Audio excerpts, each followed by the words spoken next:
Lors de la réunion qui devait décider de l'avenir de l'entreprise, le millionnaire était en difficulté, jusqu'à ce que la pauvre employée parle en arabe avec le cheikh millionnaire et choque tout le monde. Samira Ben Saïd, 36 ans, vivait dans un petit appartement modeste aux abords de Marseille, dans un quartier où les odeurs d'épices se mêlaient à celles de la mer.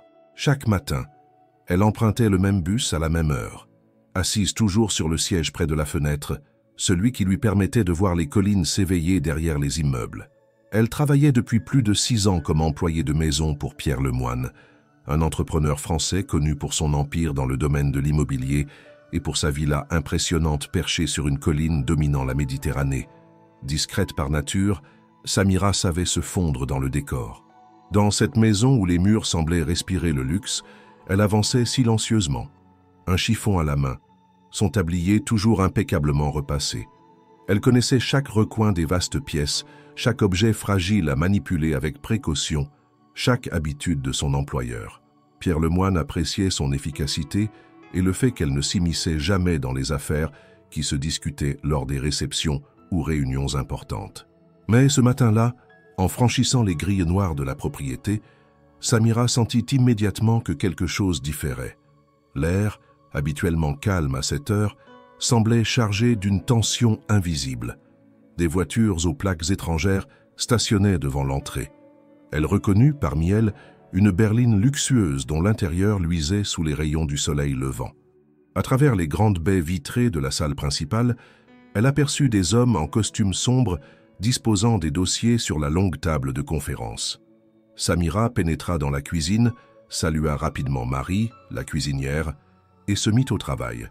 Pourtant, son oreille attentive captait les bribes de conversation en français et en anglais qui provenaient du salon. Des mots comme « investisseur »,« urgence » et « négociation » revenaient souvent. Pierre, d'ordinaire serein le matin, semblait donner des instructions rapides et précises au personnel. Il avait demandé que tout soit parfait.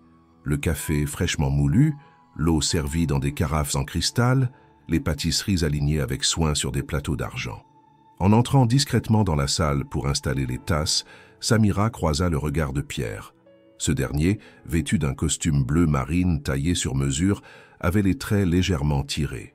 Il lui adressa un bref signe de tête, signe qu'il n'y avait pas de place aujourd'hui pour les discussions informelles. Elle posa les tasses une à une, écoutant malgré elle le murmure grave des conversations. Les invités arrivaient. Un homme à la peau mate, vêtu d'une longue tunique blanche et d'un kéfier parfaitement ajusté, entra dans la pièce. Ses gestes étaient mesurés, son regard perçant. Derrière lui, 2 assistants portèrent des serviettes en cuir. Samira comprit qu'il devait s'agir du cheikh attendu, même si personne ne l'avait encore nommé. Elle remarqua aussi un homme blond, manifestement traducteur, qui feuilletait nerveusement un carnet de notes. Pierre accueillit ses hôtes avec un sourire courtois, mais son ton, bien que poli, trahissait une certaine urgence. Samira, elle, se tenait légèrement en retrait, les mains posées sur le plateau d'argent. Elle savait qu'elle devait rester invisible, comme toujours, mais quelque chose, dans la tension palpable de cette pièce, éveillait sa curiosité. Les regards échangés, les phrases hachées, les silences calculés, tout semblait annoncer que cette réunion ne serait pas comme les autres. Alors qu'elle quittait la salle pour aller chercher une seconde carafe d'eau, Samira entendit Pierre dire à voix basse « Aujourd'hui, tout se joue ». Elle ne savait pas encore à quel point ces mots étaient vrais. Pierre Lemoine, malgré son expérience dans les affaires et son carnet de contacts impressionnant, n'avait jamais été aussi nerveux que ce matin-là. Il avait passé la nuit à relire les dossiers, à vérifier chaque chiffre et chaque projection financière. Sa société, autrefois solide comme un roc, traversait une crise dont peu de gens connaissaient l'ampleur. Les ventes s'étaient effondrées au cours des 2 dernières années. La concurrence étrangère grignotait ses parts de marché et plusieurs projets de grande envergure avaient été suspendus faute de liquidité. Cette réunion n'était pas simplement importante, elle représentait la dernière planche de salut. Parmi les invités, il y avait des investisseurs venus d'Italie, d'Allemagne et surtout des Émirats arabes unis.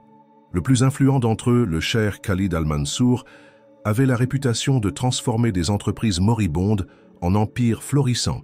Sa fortune colossale provenait de l'énergie, de l'immobilier et de la finance, et son portefeuille comprenait des participations dans des dizaines de sociétés à travers le monde. Sa présence à Marseille n'était pas un hasard. Pierre avait passé plus d'1 an à négocier, à envoyer des documents et à organiser des vidéoconférences pour obtenir ce rendez-vous. La salle de réunion, située dans l'aile est de la villa, avait été préparée comme un décor de théâtre. Une longue table de chêne poli occupait l'espace central, entourée de fauteuils en cuir noir.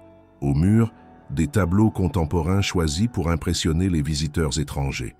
De grandes baies vitrées laissaient entrer la lumière éclatante du matin, offrant une vue panoramique sur la mer. Mais derrière cette mise en scène élégante, la tension était palpable. Les discussions préliminaires se faisaient à voix basse, presque comme si chaque phrase pouvait déclencher une réaction en chaîne. Samira, qui évoluait dans la pièce avec la discrétion du nombre, disposait les verres d'eau et les petites assiettes de pâtisserie. Elle avait appris, au fil des années, à lire l'atmosphère des réunions simplement en observant les regards et la gestuelle des participants. Ce matin, les épaules raides, les sourires forcés et les mains crispées sur les dossiers lui disaient tout. Pierre jouait gros, peut-être même sa carrière entière. À 10 heures précises, le cheikh entra, entouré de ses assistants. Son allure imposante et son regard perçant imposaient le respect. Pierre se leva aussitôt pour l'accueillir, échangeant les salutations d'usage. Le traducteur, un homme d'une 40aine d'années à la carrure mince et aux gestes un peu nerveux, se tenait prêt avec son carnet et son stylo. On commença par un échange de politesse, un thé servi dans des verres de cristal pour les invités arabes, un café serré pour les Européens. Très vite, la conversation bascula vers le cœur du sujet, le projet d'expansion au Moyen-Orient. Pierre, en s'appuyant sur ses documents, expliqua que son entreprise souhaitait construire une série de complexes immobiliers innovants dans plusieurs grandes villes de la région. Il parlait avec assurance, détaillant les matériaux, les concepts écologiques et les bénéfices économiques. Mais déjà, Samira remarqua quelque chose d'inquiétant. Le traducteur hésitait, cherchait ses mots, modifiait l'ordre des phrases. Parfois, il omettait des détails importants. D'autres fois, il traduisait maladroitement des termes techniques. Le cheikh Khalid, d'abord poli, commença à froncer légèrement les sourcils. Il écoutait, mais ses doigts tapotèrent la table avec régularité, signe d'impatience. Ses assistants échangeaient des regards rapides, comme pour confirmer qu'ils comprenaient les lacunes de la traduction. Pierre, absorbé par ces explications, ne semblait pas encore remarquer le malaise grandissant. Samira, tout en servant le café, comprenait de mieux en mieux que la barrière linguistique risquait de compromettre toute la rencontre. Elle ne pouvait pas intervenir, bien sûr. Ce n'était ni son rôle, ni sa place. Mais intérieurement, elle pressentait que les choses allaient mal tourner si rien ne changeait. Les erreurs de traduction, même minimes, peuvent être perçues comme un manque de sérieux ou de préparation. Et face à un homme aussi exigeant que le cheikh Khalid, chaque détail comptait. La tension monta d'un cran lorsque Pierre évoqua la rentabilité estimée du projet. Le traducteur utilisa un mot qui, en arabe, signifiait quelque chose de bien plus incertain que « prévision fiable ». Le cheikh jeta un bref coup d'œil à ses assistants, puis reposa sa tasse avec un geste sec. Pierre continua, inconscient de l'impact négatif que cette nuance avait pu provoquer. Pour Samira, qui comprenait parfaitement l'arabe, la situation devenait presque douloureuse à regarder. Elle connaissait la fierté culturelle et l'importance de la précision dans ce type de discussion. Elle savait aussi que le cheikh ne se contenterait pas d'une présentation bancale. En observant les visages autour de la table, elle réalisa que beaucoup, comme Pierre, n'avaient pas conscience que le terrain était déjà en train de leur échapper.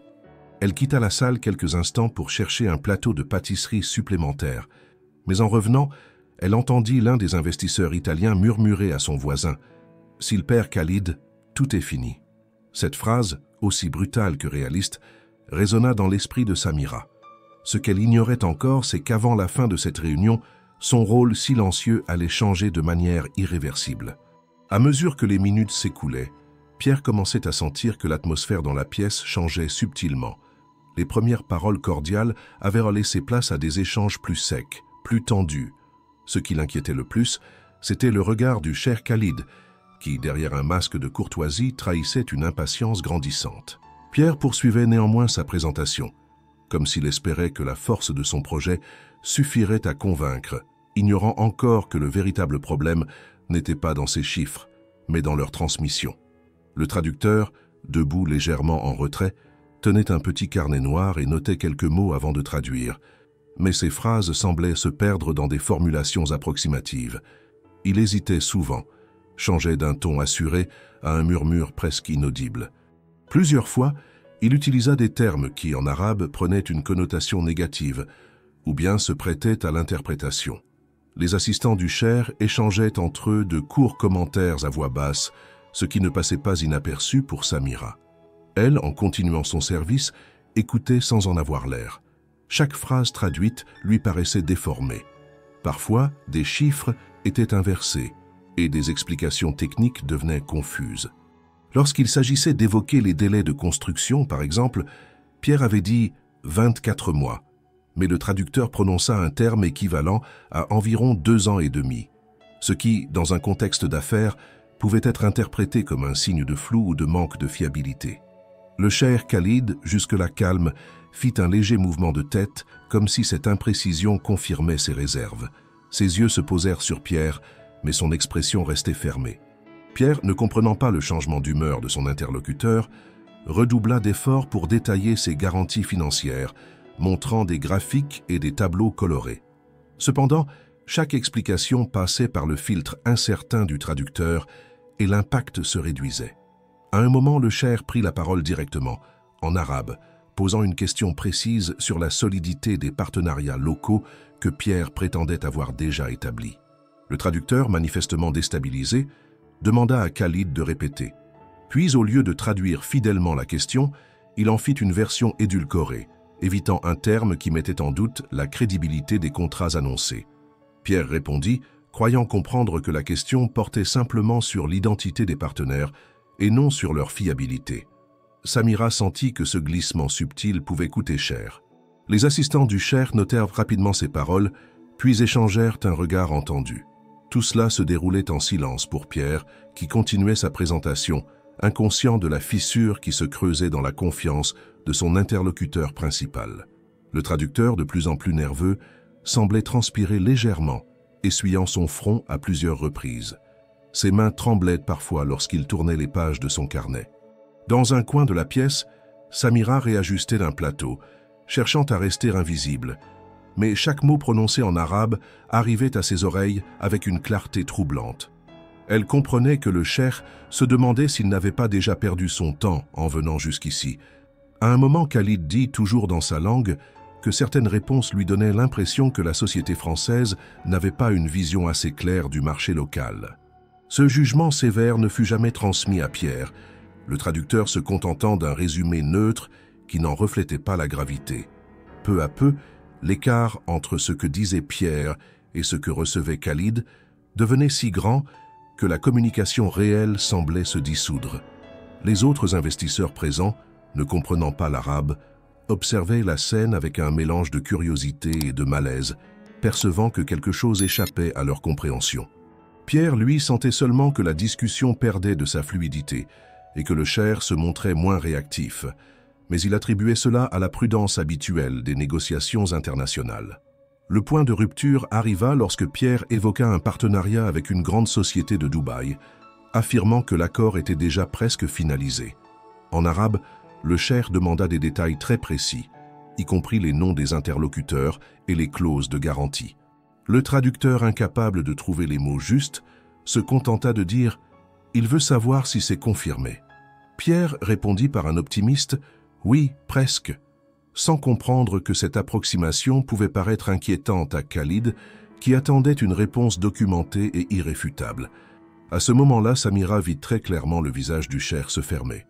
Il croisa les bras, s'adossa à son fauteuil et détourna légèrement le regard, signe évident qu'il s'éloignait mentalement de l'idée d'un accord. Le silence qui suivit fut lourd, presque pesant. Les conversations se résumaient désormais à des phrases courtes, traduites sans enthousiasme, et l'énergie initiale de la rencontre semblait s'être éteinte. En observant cette scène, Samira comprit que, si rien ne changeait, la réunion se terminerait sur un échec cuisant. Elle n'était encore qu'une spectatrice silencieuse, mais au fond d'elle, une idée commençait à germer, bien qu'elle n'ait encore aucune certitude sur la manière d'agir.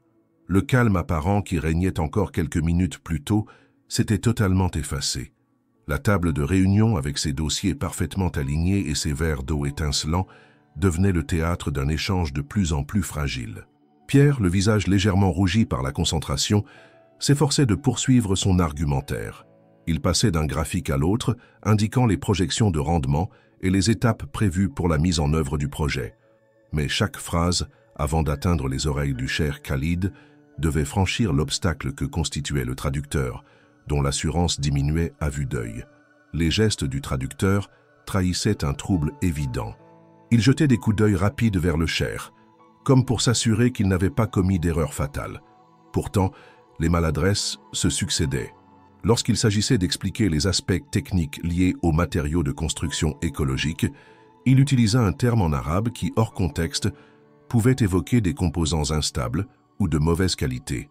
Ce glissement lexical fit hausser un sourcil au cher, qui interrompit brusquement Pierre d'une phrase brève, claire et rapide dans sa langue.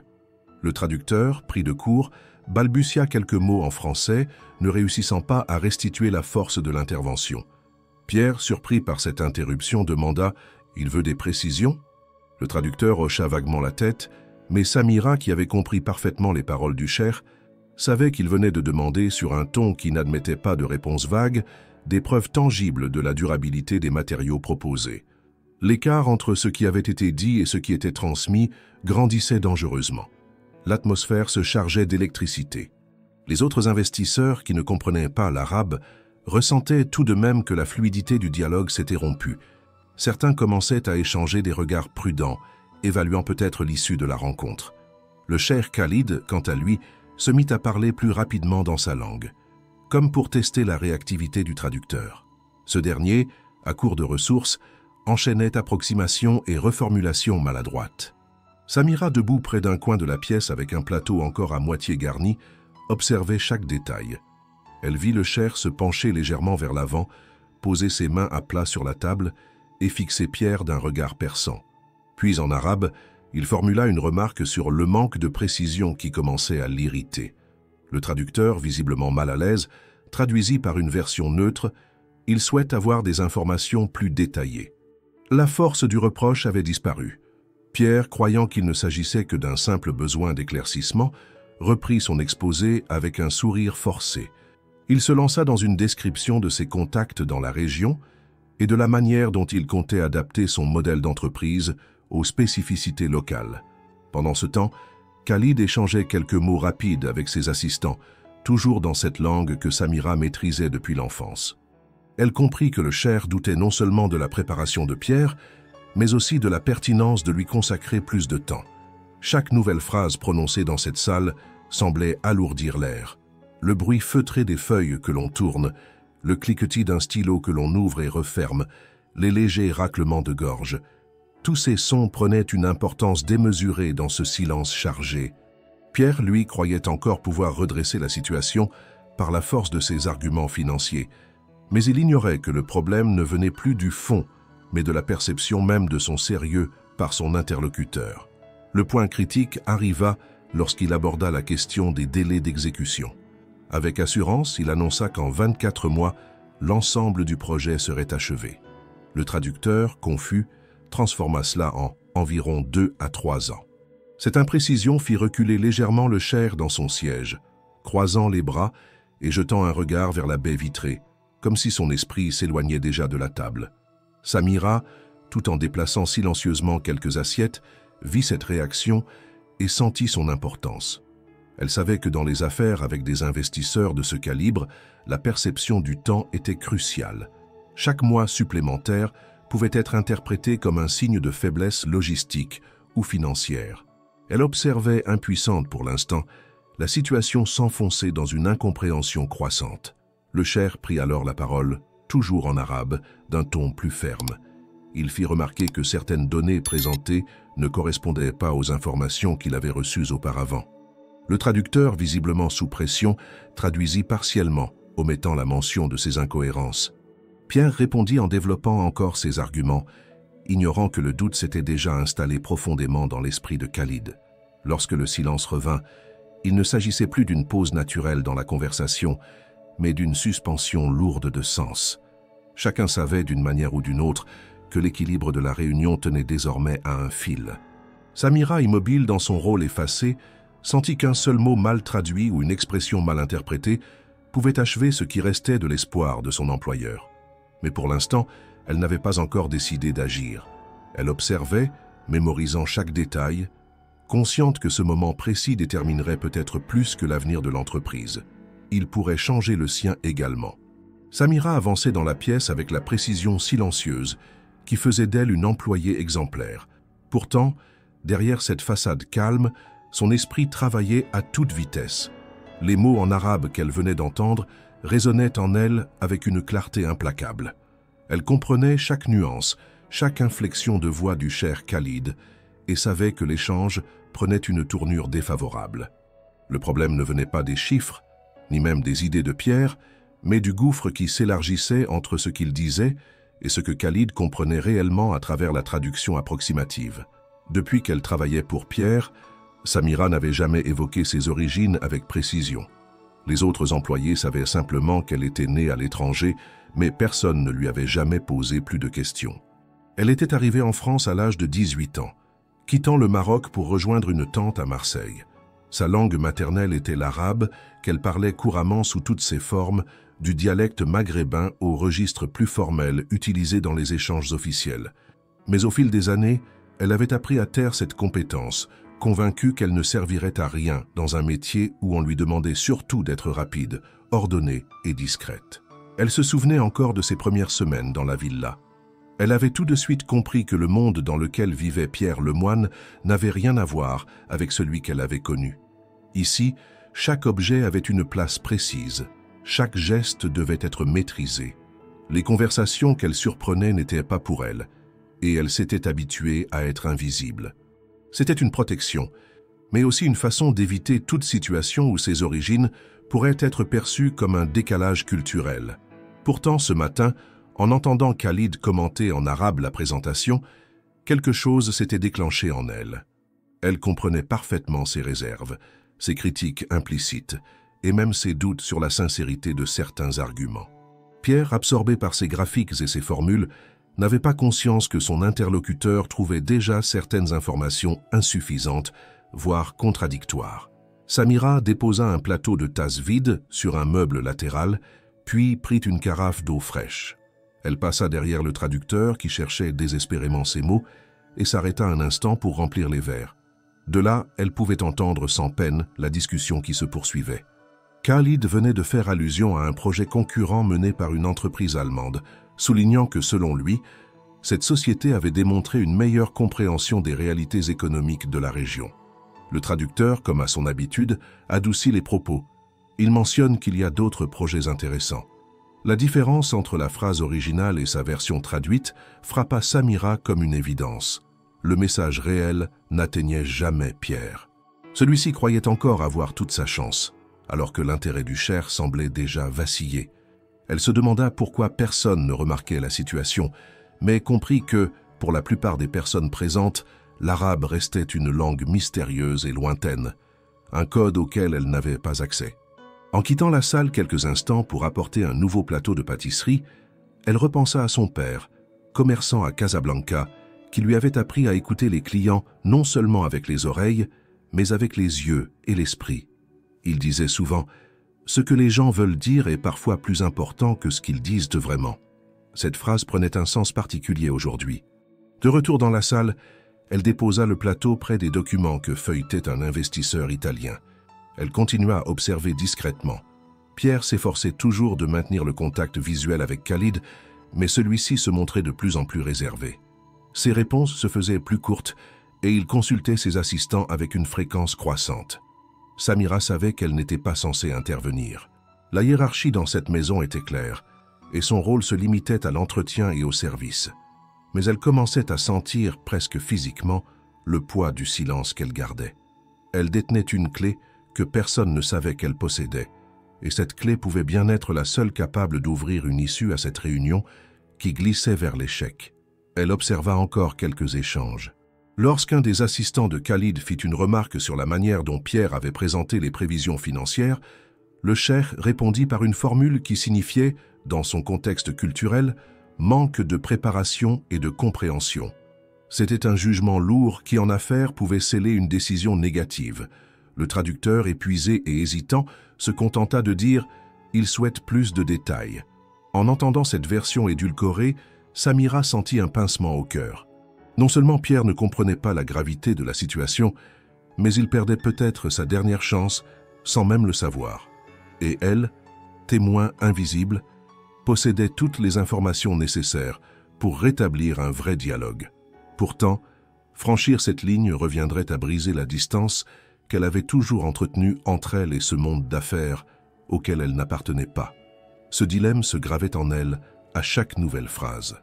Elle savait que si la situation continuait ainsi, le cher Khalid se lèverait bientôt, mettrait fin à la rencontre et repartirait avec la certitude que cette entreprise n'était pas prête pour un partenariat sérieux. Et ce jour-là, Samira comprendrait qu'elle avait regardé un naufrage se produire alors qu'elle avait la possibilité de jeter une bouée. Pierre avait l'habitude des négociations tendues, mais rien dans son expérience ne l'avait préparé à ce qu'il vivait ce matin-là. Depuis le début de la rencontre, il avait senti que la confiance du cher Khalid n'était pas acquise, mais il pensait pouvoir renverser la tendance grâce à la solidité de son projet. Pourtant, alors qu'il parlait, un de ses assistants entra discrètement dans la salle et lui glissa quelques mots à l'oreille. Le message, court et brutal, eut l'effet d'une gifle. Khalid aurait déjà signé un préaccord avec une autre société concurrente, et sa présence ici ne relevait que de la courtoisie. Pierre eut un instant de flottement. Son esprit tenta immédiatement d'évaluer la véracité de l'information, mais le ton catégorique de son assistant et la réputation de sa fiabilité ne laissaient que peu de place au doute. Il comprit soudain que tout ce qu'il faisait depuis le début de la matinée pouvait n'être qu'un exercice futile. Le cher était peut-être venu seulement pour honorer une promesse de rencontre, sans aucune intention réelle d'investir. Pourtant, Pierre décida de ne rien laisser paraître. Il continua de présenter ses arguments, ajoutant des détails supplémentaires sur les projections financières et les avantages stratégiques de son offre. Mais, intérieurement, il sentait l'ombre du découragement se glisser dans son esprit. Il se surprit à observer avec plus d'acuité les gestes de Khalid, cherchant le moindre signe qui pourrait indiquer qu'il restait encore une ouverture, même infime. Khalid, de son côté, écoutait toujours, mais ses interventions devenaient plus rares et plus brèves. Il se tournait parfois vers ses assistants pour leur poser des questions rapides, auxquelles ils répondaient par de courts hochements de tête. Pierre savait que, dans une telle configuration, chaque minute de silence valait plus que des mots. Cela signifiait que l'investisseur pesait déjà la décision de partir. Le traducteur, quant à lui, semblait au bord de la rupture. Ses phrases perdaient en précision. Son débit ralentissait, et il cherchait visiblement à éviter les questions trop techniques. Lorsqu'un document chiffré fut présenté, il hésita longuement avant de traduire un passage clé concernant le retour sur investissement, se trompant même sur l'unité monétaire, ce qui provoqua un discret échange de regards entre Khalid et l'un de ses hommes. Samira, tout en ramassant une assiette vide près de la table, suivait chaque échange avec une attention silencieuse. Elle comprenait que la nouvelle que Pierre venait de recevoir, bien qu'elle n'en connaisse pas le contenu exact, avait changé la dynamique de son discours. Ses phrases se faisaient moins assurées, comme s'il cherchait à rallonger artificiellement le temps de parole pour éviter une conclusion trop rapide. Elle percevait également que le cher avait maintenant la posture de quelqu'un qui écoute par politesse plus que par intérêt. En passant près de la fenêtre, Samira surprit un murmure du traducteur à l'un des assistants de Khalid, en arabe. Il disait que la présentation manquait de concret et que, selon lui, l'essentiel avait déjà été dit. Ces mots n'étaient évidemment pas destinés à Pierre, mais ils confirmaient que la rencontre approchait d'un point de rupture. Pierre tenta alors un dernier argument. Il proposa une clause de flexibilité dans le contrat, permettant à Khalid de réduire sa participation initiale en cas de résultat en dessous des prévisions. Le traducteur traduisit, mais en modifiant légèrement la formulation, donnant l'impression que Pierre offrait une porte de sortie facile, ce qui pouvait être interprété comme un signe d'incertitude sur la viabilité du projet. Le cheikh répondit brièvement, toujours en arabe, et Samira entendit distinctement qu'il considérait déjà cette rencontre comme un simple échange protocolaire. Ces mots, lourds de finalité, résonnèrent dans son esprit. Elle réalisa alors que la situation n'était plus simplement tendue, Elle était en train de s'effondrer. Pour Pierre, qui ne comprenait pas la phrase exacte, il restait un mince espoir. Il insista encore, présentant un nouveau graphique, évoquant des partenariats avec des acteurs locaux qu'il disait en cours de finalisation. Mais Samira savait que, dans l'esprit de Khalid, la décision de ne pas s'engager était presque arrêtée. Elle voyait l'impatience se refléter dans ses gestes, dans la manière dont il réajustait son kéfier, dans ses regards réguliers vers l'horloge murale. Les autres investisseurs présents semblaient sentir eux aussi que l'issue se dessinait. Certains feuilletaient à nouveau leurs documents, d'autres fixaient un point dans le vide. Le silence qui s'installait entre les phrases devenait plus long, plus lourd. Dans ce climat, Samira sentait monter en elle une inquiétude inhabituelle. Elle savait qu'elle n'avait pas de rôle officiel dans cette réunion, mais elle possédait une compréhension totale des propos du cheikh et de la distance grandissante qui séparait son employeur de son interlocuteur. Elle avait la sensation que tout allait se jouer dans les prochaines minutes. Une voix intérieure, plus pragmatique que téméraire, lui disait qu'il existait encore une brèche, infime mais réelle, pour inverser le cours des choses.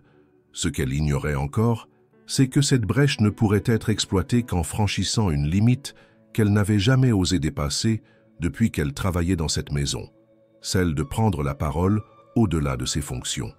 Et l'instant où cette décision deviendrait inévitable approchait à grands pas. Le silence qui s'installa dans la salle n'était pas celui d'une simple pause stratégique, mais celui d'un accord implicite que plus rien ne pourrait sauver la réunion. Pierre, les mains posées sur la table, fixait encore le cheikh comme pour sonder ses pensées, mais Khalid évitait désormais son regard. Les autres investisseurs semblaient résignés, et le traducteur, visiblement épuisé, se tenait légèrement en retrait, le visage tendu. Samira, qui venait de déposer une dernière carafe d'eau, sentit un frisson lui parcourir l'échine. Les mots qu'elle avait entendus en arabe quelques instants plus tôt ne laissaient aucun doute.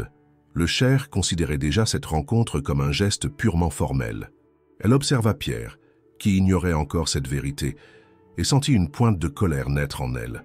Pas une colère contre lui, mais contre cette situation absurde où un échange de haute importance était réduit à un malentendu linguistique et culturel. Elle savait que ce n'était pas son rôle d'intervenir.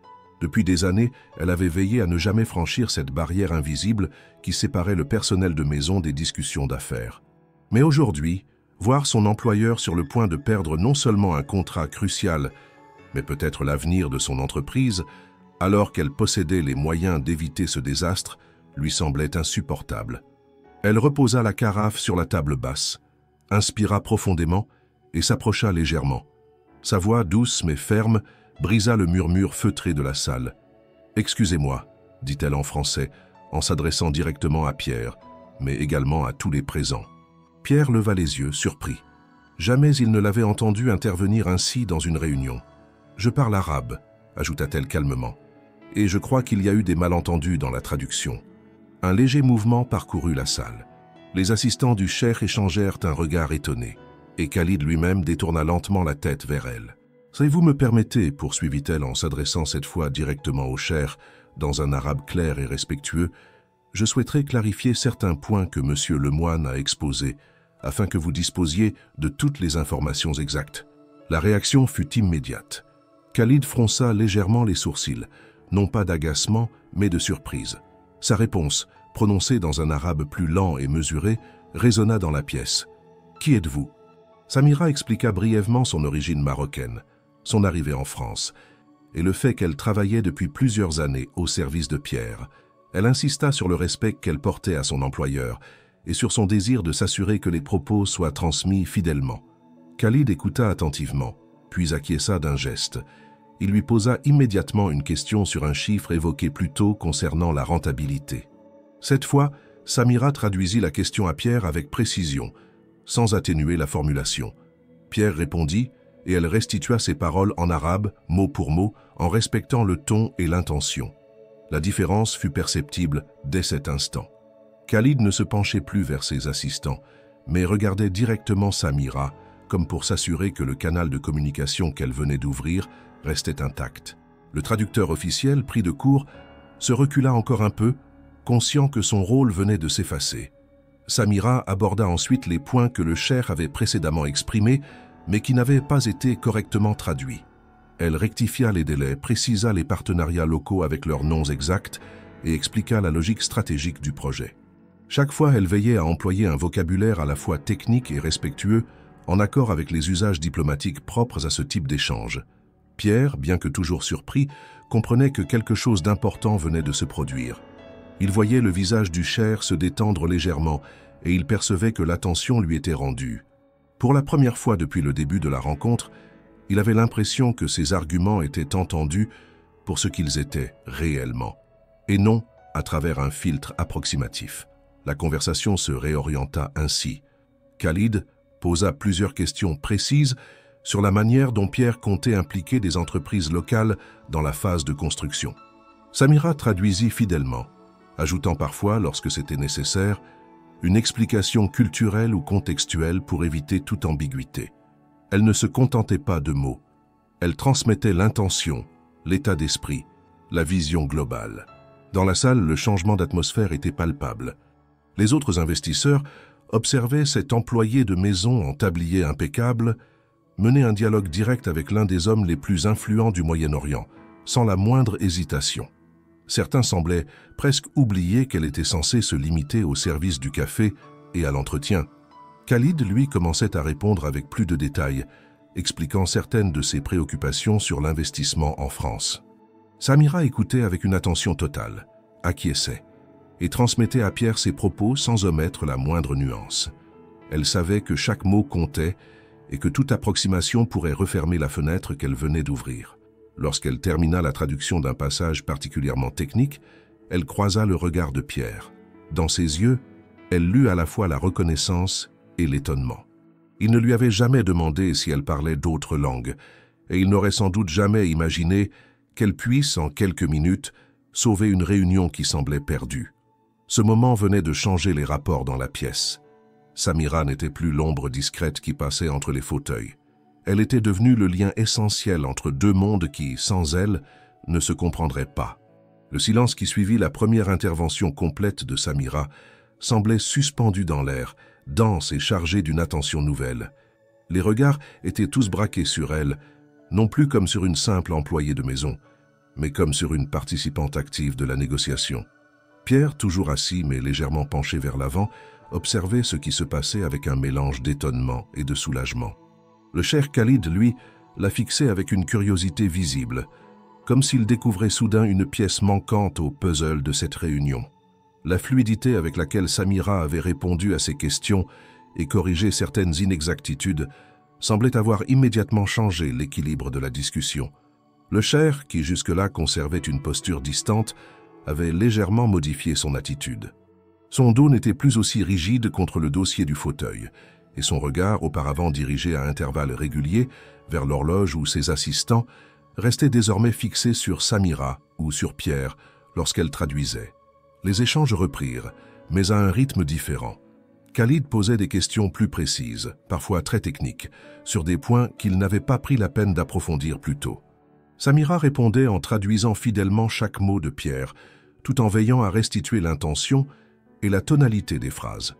Lorsqu'une explication nécessitait une contextualisation culturelle pour éviter toute confusion, elle s'autorisait à reformuler légèrement afin de préserver l'intégrité du message. Pierre s'adapta rapidement à cette nouvelle dynamique. Il comprit que, grâce à Samira, ses propos n'étaient plus filtrés par des approximations dangereuses. Pour la première fois depuis le début de la réunion, il avait l'impression de s'adresser réellement à Khalid et de recevoir en retour une réaction authentique. Cette transparence changeait tout. Il pouvait percevoir, dans les légers hochements de tête et les questions suivies de Khalid, que l'intérêt renaissait peu à peu. L'impact sur le reste de la salle fut tout aussi notable. Les investisseurs européens présents, qui jusque-là observaient d'un œil prudent, semblaient soudain plus attentifs. Ils comprenaient, même sans saisir l'arabe, que le ton de la conversation avait évolué. Les assistants de Khalid prenaient désormais plus de notes, et l'un d'eux, qui n'avait presque pas parlé jusque-là, se permit même de sourire brièvement après une réponse bien argumentée de Pierre. La transformation la plus frappante, cependant, était celle du visage de Khalid. Son regard n'avait plus la froideur distante des premières minutes. Lorsqu'il s'adressait à Samira, il le faisait sur un ton presque amical. comme s'il s'agissait d'une interlocutrice dont il reconnaissait la valeur. Ce changement de posture influençait toute la table. L'atmosphère, sans devenir totalement détendue, avait perdu cette tension étouffante qui pesait auparavant sur chaque mot. Samira, consciente de cette évolution, redoublait d'attention. Elle mesurait la responsabilité qui pesait désormais sur elle. Un mot mal choisi, une nuance mal interprétée, et la fragile connexion qu'elle venait d'établir pourrait se briser. Mais loin de la paralyser, cette conscience la stimulait. Elle choisissait ses mots avec une précision quasi chirurgicale, tout en conservant une voix posée et confiante. À un moment, Khalid lui demanda directement, en arabe, si elle avait déjà travaillé dans le domaine des affaires ou de la diplomatie. La question inattendue était presque personnelle, mais Samira répondit sans détour qu'elle n'avait jamais exercé de rôle officiel dans ces domaines. Elle expliqua avec simplicité que sa connaissance de l'arabe provenait de son enfance et de ses études au Maroc, et que son expérience de vie entre deux cultures lui permettait de comprendre les subtilités qui échappent parfois à une traduction purement technique. Cette réponse sembla plaire au cher. Il échangea un bref regard avec l'un de ses assistants, puis poursuivit la conversation sur un ton plus détendu. L'un des investisseurs allemands, visiblement intrigué, se pencha vers son voisin pour lui murmurer quelques mots, tout en jetant un regard vers Samira. Même ceux qui ne comprenaient pas la teneur exacte des échanges percevaient que quelque chose venait de basculer en faveur de Pierre. Pierre, profitant de cet élan, aborda des aspects du projet qu'il avait initialement prévu de garder pour plus tard, notamment des partenariats stratégiques en cours de négociation avec des entreprises locales déjà établies dans les Émirats. Samira traduisit avec soin, mettant en valeur la volonté de collaboration et la compréhension des réalités économiques régionales. À plusieurs reprises, elle ajouta de petites précisions culturelles qui renforçaient l'impact des propositions de Pierre, montrant qu'il ne s'agissait pas d'un projet conçu dans l'isolement, mais bien d'une vision intégrée au contexte du Moyen-Orient. Lorsque Khalid répondit cette fois, il le fit avec un sourire discret. Sa voix n'avait plus la dureté initiale, et il semblait même apprécier certains détails que Pierre, grâce à Samira, avait su exprimer clairement. Les assistants prenaient des notes plus denses, signe que les informations transmises n'étaient plus perçues comme inutiles ou redondantes. En moins d'un quart d'heure, Samira avait réussi à faire renaître une conversation qui, un instant plus tôt, s'enlisait dans un échange formel et vide de sens. L'impact était tel que même Pierre, concentré sur ses réponses, trouvait le temps de la regarder de temps à autre, comme pour confirmer qu'il n'imaginait pas cette transformation. Ce qui venait de se produire n'était pas seulement un ajustement technique dans la traduction, c'était un changement de perception. Khalid ne voyait plus Pierre comme un interlocuteur distant et mal préparé, mais comme un partenaire potentiel, disposé à comprendre et à respecter son environnement culturel. Et ce simple renversement, Samira savait qu'il venait d'elle.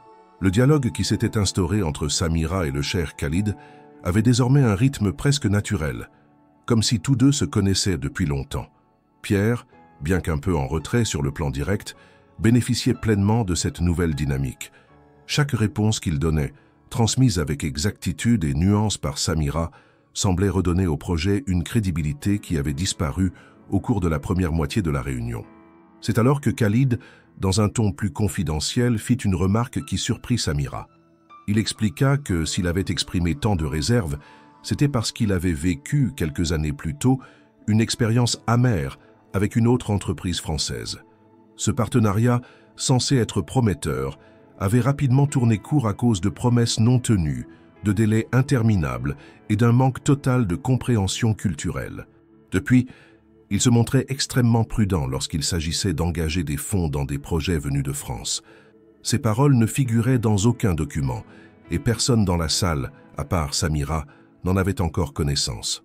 Si elles avaient été traduites de façon simplifiée, Pierre n'aurait reçu qu'une vague impression de méfiance. Mais Samira choisit de rapporter fidèlement la confession du cher, en conservant l'aspect personnel et émotionnel de son propos. Elle expliqua à Pierre, presque mot pour mot, que Khalid craignait de revivre une déception similaire, et que ses hésitations venaient de cette expérience passée. La réaction de Pierre fut immédiate. Il comprit qu'il ne s'agissait pas uniquement de chiffres ou de délais, mais d'un problème de confiance à restaurer. Plutôt que de défendre uniquement la solidité technique de son projet, il décida de montrer qu'il avait une vision humaine et respectueuse de ses partenaires. Il parla de ses propres expériences à l'étranger, de la manière dont il avait appris à adapter ses méthodes en fonction des contextes locaux, et surtout de son engagement à tenir chacune de ses promesses contractuelles. Samira transmit ses paroles en arabe avec une attention particulière, choisissant des tournures qui soulignaient la sincérité et la constance. Elle observa le visage du cheikh s'assouplir légèrement, comme si la reconnaissance de son inquiétude avait déjà valeur de geste diplomatique. Khalid, intrigué par cette ouverture, invita Samira à parler brièvement de sa propre vie à Marseille. Elle expliqua qu'elle y vivait depuis plus de 15 ans, mais qu'elle gardait un lien fort avec sa culture d'origine. Elle évoqua des exemples concrets de valeurs partagées entre la société française et le monde arabe. L'importance de la parole donnée, le respect des anciens, la place centrale de la famille et le goût du travail bien fait. Elle ne cherchait pas à flatter, mais à montrer que derrière les apparentes différences existait un terrain commun solide. Ces mots eurent un effet visible. Khalid se pencha légèrement en avant, écoutant sans interrompre. Les autres investisseurs, qui ne comprenaient pas directement ce qui se disait, remarquaient cependant que l'échange prenait une tournure plus personnelle, presque chaleureuse. Les assistants du cheikh, jusque-là concentrés sur leurs notes, relevaient maintenant la tête à intervalles réguliers pour observer la scène. Pierre profita de cette ouverture pour proposer une idée qu'il n'avait pas prévue initialement. Organiser, avant toute signature définitive, une visite conjointe sur le site du projet, en présence d'une délégation choisie par Khalid afin de vérifier la faisabilité sur place et de rencontrer les partenaires locaux. Samira traduisit en mettant l'accent sur la transparence et la volonté de coopération. Khalid répondit qu'une telle proposition montrait une bonne disposition d'esprit, mais qu'il souhaitait aussi s'assurer que l'équipe française comprenait les subtilités administratives et juridiques propres à la région. Cette remarque, loin d'être une critique sèche, sonnait comme une invitation à démontrer cette compétence. Samira, qui percevait ce changement de ton, se rendait compte que l'atmosphère n'avait plus rien à voir avec celle du début de la réunion. La froideur initiale avait laissé place à une curiosité mesurée. Pierre, de son côté, semblait redécouvrir ses propres forces, répondant avec précision et confiance, sachant que ses mots seraient compris dans leur intégralité. Le contraste avec le début de la matinée était saisissant. Là où régnait auparavant la méfiance, s'installait désormais un espace de dialogue sincère. Et si cette évolution avait été possible, c'était parce que Samira avait choisi de révéler les vraies raisons de l'hésitation du cheikh, permettant à Pierre d'adresser le problème de front. Ce moment marqua un tournant. Il ne s'agissait plus de convaincre par des chiffres seuls, mais de construire une relation de confiance sur des fondations humaines et partagées. Samira savait que tant que cet équilibre fragile serait maintenu, la négociation avait une chance réelle d'aboutir. Le climat dans la salle avait changé de façon si nette qu'on aurait dit qu'il s'agissait d'une autre réunion. La méfiance du début avait laissé place à un échange structuré, précis et presque collaboratif. Pierre, redynamisé par la possibilité d'être enfin compris, se lançait dans des explications beaucoup plus complètes, et le cheikh Khalid posait des questions qui montraient qu'il évaluait désormais le projet dans ses détails concrets, plutôt que de le rejeter d'emblée. C'est Khalid lui-même qui décida de passer à une étape plus technique. Après un bref aparté avec ses deux assistants, il se tourna vers Samira et lui demanda, dans un arabe mesuré, de traduire mot pour mot un ensemble de questions destinées à Pierre. Elles portaient sur les coûts de production, les marges prévues, les partenariats bancaires et la capacité logistique de l'entreprise à gérer plusieurs chantiers simultanément. L'exigence était claire. Il voulait des réponses précises, chiffrées, sans aucune approximation. Samira hocha la tête, prit un stylo et nota rapidement les points principaux pour ne rien oublier. Elle transmit chaque question à Pierre avec exactitude, sans adoucir les formulations, mais en veillant à ce qu'elles conservent un ton professionnel et non agressif. Pierre, comprenant la gravité de l'instant, répondit point par point. Pour chaque élément, il détaillait non seulement les chiffres, mais aussi la méthodologie employée pour les obtenir.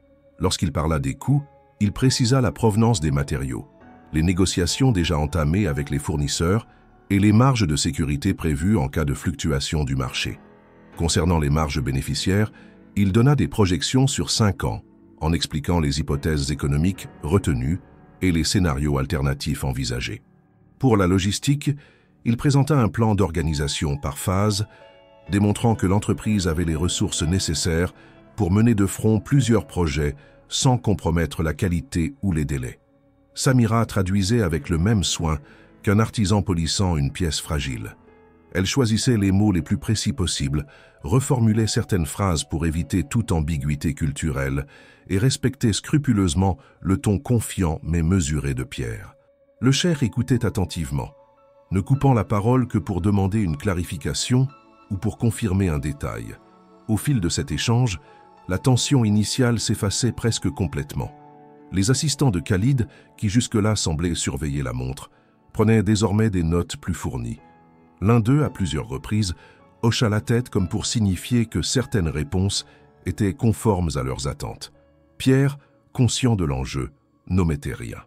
Il évoqua même les risques identifiés pour le projet, expliquant les stratégies prévues pour les atténuer. Ce discours franc et transparent, loin de l'image commerciale parfois trop polie des négociations, semblait trouver un écho positif auprès de Khalid. Samira, en observant la scène, savait que c'était exactement ce dont le cheikh avait besoin. Non pas des promesses enjolivées, mais des données claires, soutenues par une vision réaliste et un engagement concret. Elle constatait que, depuis qu'elle avait pris la parole, Pierre n'avait pas seulement gagné en clarté, mais aussi en assurance. Il parlait désormais avec l'aisance d'un dirigeant sûr de son dossier, et non plus avec la crispation d'un homme essayant de sauver une cause perdue. Après avoir écouté toutes les réponses, Khalid resta silencieux quelques instants. Il se leva légèrement, posa ses mains sur la table et échangea quelques mots rapides avec ses assistants. Puis il se rassit et se tourna de nouveau vers Samira pour lui adresser une dernière question qui n'était pas technique, mais stratégique. Il voulait savoir quelle était, selon Pierre, la valeur unique que son entreprise pouvait apporter au marché du Moyen-Orient, au-delà des chiffres. Samira transmit la question avec soin. Pierre prit une inspiration et répondit avec conviction. Son objectif n'était pas seulement de bâtir des structures, mais de créer des projets qui intégraient des innovations respectueuses de l'environnement et adaptées aux besoins spécifiques de la population locale. Il insista sur la volonté de travailler en partenariat avec des acteurs régionaux pour s'assurer que chaque projet ait une identité enracinée dans le territoire, plutôt qu'une simple reproduction de modèles européens. En traduisant ces mots, Samira y mit toute la nuance nécessaire pour que le message dépasse la dimension purement commerciale et touche à des valeurs culturelles fortes. Elle vit le cheikh acquiescer lentement, signe qu'il recevait l'idée dans l'esprit où elle avait été exprimée. Ce moment marqua un tournant décisif. La réunion n'était plus une bataille pour convaincre, mais un échange où chaque partie cherchait à comprendre comment avancer ensemble.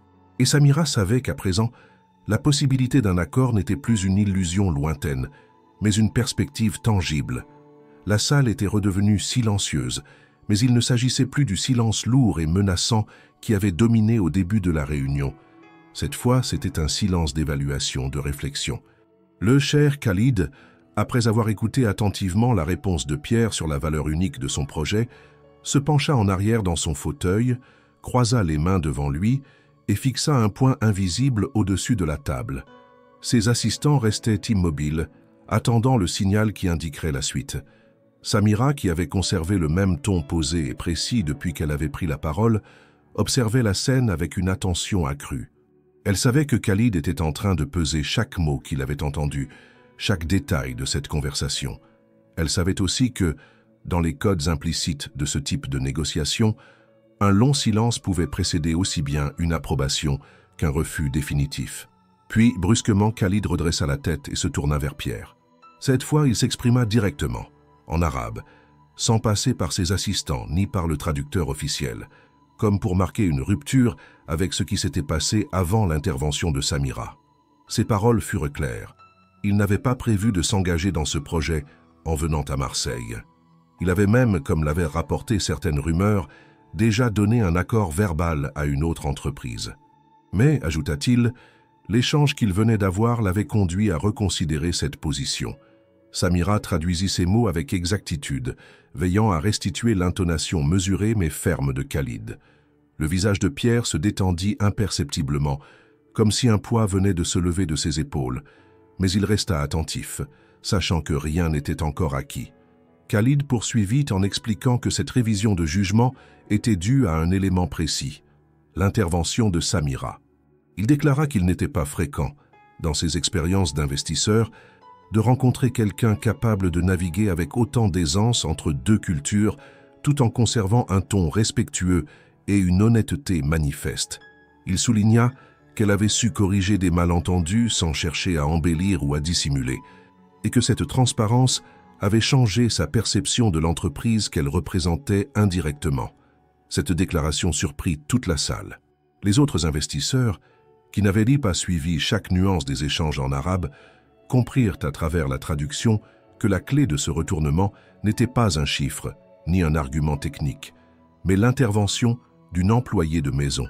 Pierre lui-même, malgré sa reconnaissance immédiate, peinait à dissimuler son étonnement. Khalid ajouta que, pour lui, le fait que Pierre ait dans son entourage quelqu'un capable de comprendre à la fois les subtilités de la langue et celles des valeurs culturelles était en soi un atout stratégique.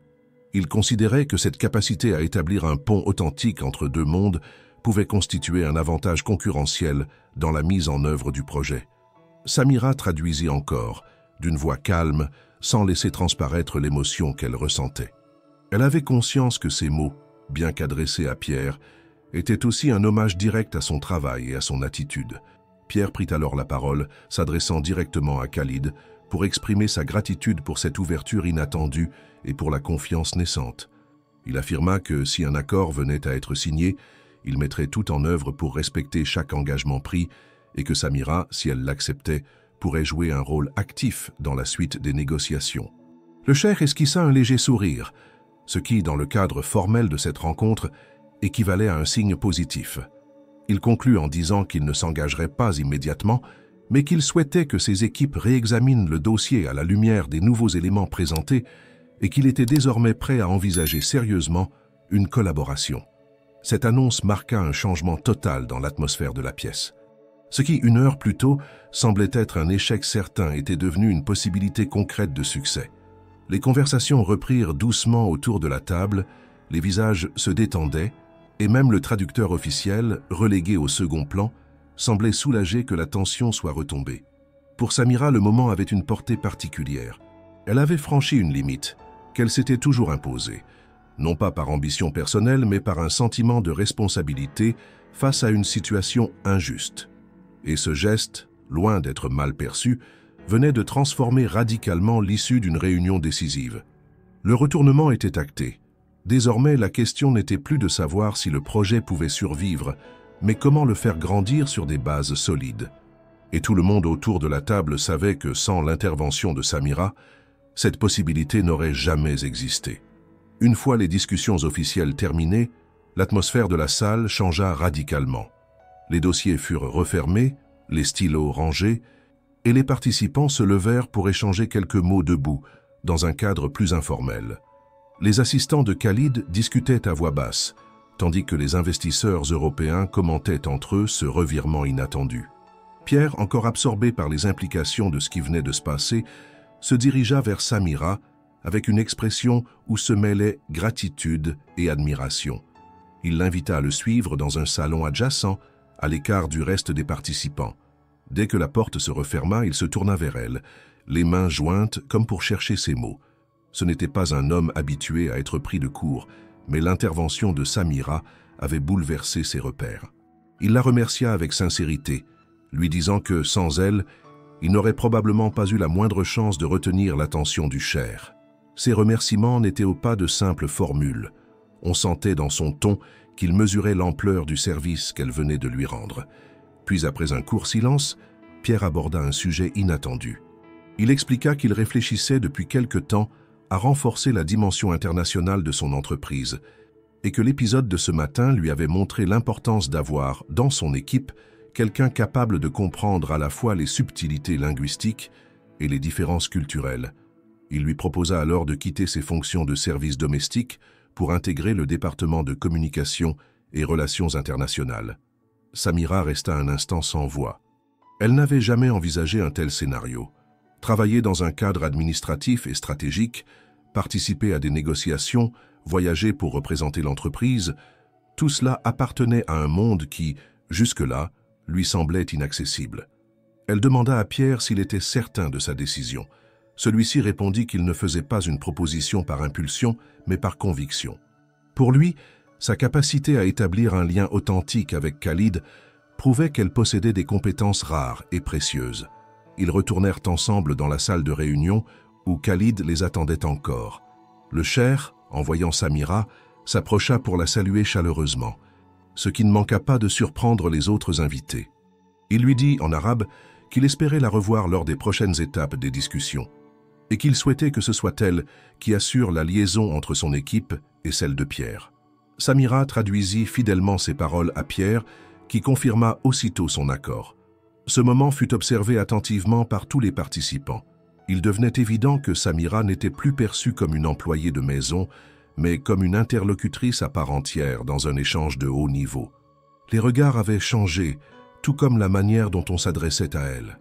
Même les investisseurs étrangers présents semblaient vouloir la saluer personnellement avant de quitter la villa. Lorsque la réunion prit fin et que les voitures de luxe commencèrent à s'éloigner de l'allée bordée d'arbres, Pierre invita Samira à s'asseoir avec lui dans le bureau pour discuter plus en détail de cette nouvelle proposition. Il lui expliqua les responsabilités qu'elle pourrait avoir: préparer des dossiers pour les réunions internationales, accompagner les délégations en déplacement, assurer une communication fluide avec des partenaires étrangers et intervenir lorsque des différences culturelles risqueraient de freiner les échanges. Samira écoutait, encore incrédule. Elle se souvenait du jour où elle avait accepté ce travail de service, se promettant de rester en retrait, invisible, et de se concentrer sur ses tâches discrètes. Aujourd'hui, cette discrétion venait paradoxalement de la propulser au centre d'un tournant décisif pour l'entreprise. Ce changement de rôle signifiait aussi une reconnaissance de ses compétences et de son parcours, bien au-delà de ce qu'elle aurait imaginé. Pierre, voyant qu'elle hésitait à croire pleinement à cette offre, lui assura qu'il prendrait personnellement en charge sa formation pour les aspects techniques et administratifs. Il ajouta qu'il considérait désormais sa présence comme un atout stratégique pour toutes les négociations futures. Ces mots n'étaient pas simplement flatteurs, ils exprimaient une vision claire où Samira tenait une place essentielle. Ce jour-là, alors que la villa retrouvait peu à peu son calme, Samira comprit que les portes qui venaient de s'ouvrir ne concernaient pas seulement son avenir professionnel. Elles lui donnaient aussi l'occasion de transformer l'image qu'elle avait d'elle-même. Elle n'était plus simplement celle qui sert et qui se tait, mais une femme capable de s'imposer dans un contexte exigeant, de défendre des idées et de jouer un rôle décisif. La journée touchait à sa fin, mais pour Samira, c'était un commencement. Un horizon qu'elle n'aurait jamais osé imaginer s'étendait désormais devant elle, et elle savait que ses choix à venir auraient le pouvoir de redéfinir toute sa trajectoire. Les semaines qui suivirent la réunion furent rythmées par des échanges réguliers entre l'équipe de Pierre et celle du cheikh Khalid.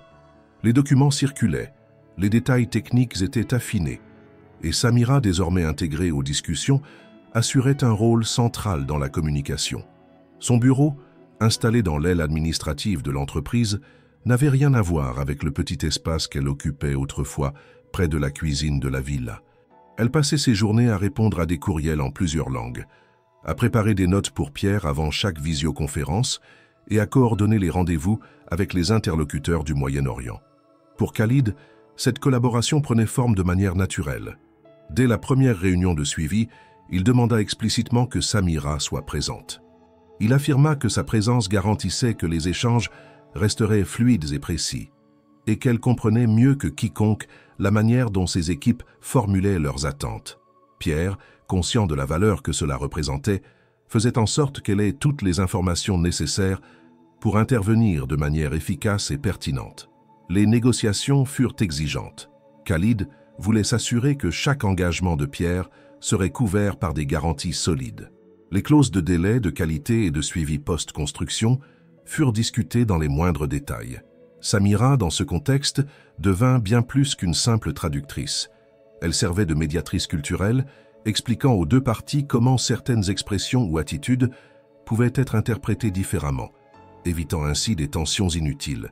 Ce travail finit par porter ses fruits. 3 mois après la fameuse réunion dans la villa, le contrat fut officiellement signé à Dubaï, lors d'une cérémonie organisée dans un hôtel de prestige. Pierre, entouré de ses collaborateurs, serra la main du Cher sous les flashs des photographes. À ses côtés, Samira, vêtue d'un tailleur sobre mais élégant, participait aux discussions avec les invités, parlant tour à tour en arabe, en français et en anglais. Ce jour-là, Khalid prit la parole devant l'Assemblée. Il rappela brièvement le chemin parcouru avant d'aboutir à cet accord et insista sur le fait que la signature n'avait été possible que grâce à une rencontre particulière. Il raconta comment, lors de leur première réunion, la communication avait failli échouer et comment une personne extérieure aux négociations officielles avait pris l'initiative de rétablir le dialogue. Sans citer immédiatement son nom, il fit durer le suspense, puis se tourna vers Samira et la désigna comme l'élément déclencheur de ce succès. Les applaudissements retentirent dans la salle. Samira, un peu gênée par cette mise en lumière, se contenta de sourire et de saluer poliment. Elle n'aimait pas s'attribuer le mérite d'un travail collectif, mais elle savait que ce geste public de reconnaissance renforçait sa position dans l'entreprise et dans ce nouveau rôle qu'elle avait accepté. À son retour à Marseille, Pierre organisa une réception dans la villa, cette fois pour célébrer l'accord et remercier toute son équipe. Contrairement aux réceptions précédentes, Samira ne se tenait plus en arrière-plan, avec un plateau à la main. Elle accueillait les invités aux côtés de Pierre, échangeant avec aisance sur les enjeux du projet et répondant aux questions des partenaires. Beaucoup de ceux qui la connaissaient, comme l'employée silencieuse, furent surpris de la voir dans cette position, mais tous comprirent que son rôle avait changé définitivement. Les mois qui suivirent confirmèrent ce tournant. Samira voyagea à plusieurs reprises dans les Émirats, accompagnant Pierre lors de visites de chantier et de rencontres avec des partenaires. Elle découvrait un monde d'opportunités professionnelles qu'elle n'avait jamais imaginé. Les compétences qu'elle avait acquises en restant discrète et observatrice pendant des années se révélaient désormais précieuses dans la gestion de situations complexes. Pour Pierre, ce partenariat marquait la renaissance de son entreprise. Le contrat signé avec Khalid ouvrait la voie à d'autres accords dans la région et la réputation de la société se renforçait. Il n'oubliait pas que tout avait commencé par une initiative inattendue, au moment où tout semblait perdu. Quant à Samira, elle ne voyait plus sa vie avec les mêmes limites qu'auparavant. Elle savait qu'elle avait franchi une étape importante, non seulement dans sa carrière, mais aussi dans la perception qu'elle avait d'elle-même. La femme qui, autrefois, se contentait de servir en silence, avait trouvé sa voie, et cette voie avait changé le destin d'une entreprise entière. Ainsi, dans la mémoire de tous ceux qui avaient assisté à cette matinée tendue dans la villa de Marseille, resterait gravée l'image d'une employée qui, par un simple geste de courage et de lucidité, avait transformé un échec annoncé en une victoire éclatante.